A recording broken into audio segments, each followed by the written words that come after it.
Okay, our next goal is to identify the function from the graph. So we just have to reverse the process. First, you identify the type. Is it sine or cosine? Remember, for sine, it starts from 0 here and ends at 0. For cosine, it starts at 1 and ends at 1. Positive or negative? Um, if your sine is negative, then it flips this way. If your cosine is negative, then it starts from -1 and ends at -1. Amplitude, that's your max value. So you read this, that's going to be A. Time period, you have to be a little careful about finding time period, and then you report the answer. Let's look at some example. Let's say my first example is this, and this is 8 pi. And this is 3 and -3.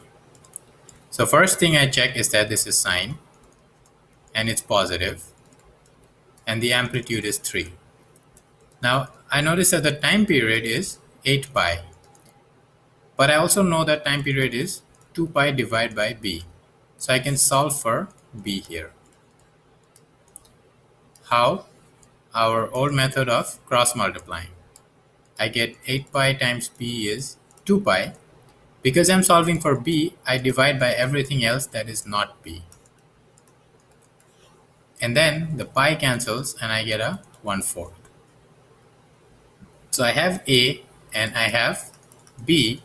So I can write this as y equals 3 sine x over 4. Let's look at another example. Say this is 0.5, and this is pi. Now in this case, first of all, it's cosine because it starts at negative, and it's a negative cosine. Amplitude is 1/2 or 0.5. Time period is pi, which is 2 pi over b. As solving, I get b times pi is 2 pi. Divide by pi, b equals 2. So this is negative 1/2 cosine 2x. Last example.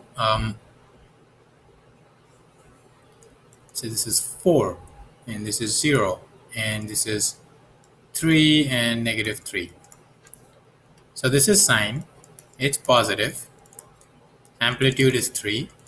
Now the time period is 4, no pi here, right? Which is fine, because you can still set this equal to 2 pi over b, and you can still solve for b. 4b is 2 pi, divide by 4, and you get b is pi over 2. And that's alright, because your final equation is a sine bx. And you're just plugging these values.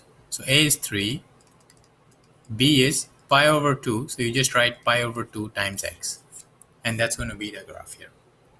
So don't worry if there is no pi here. Just stick to the process, and the b, the factor, can have pi in it because it's just a number. That's it. So you should be able to draw graphs of this form, sine and cosine, and also read graphs of this form. That's the end of the material for this course.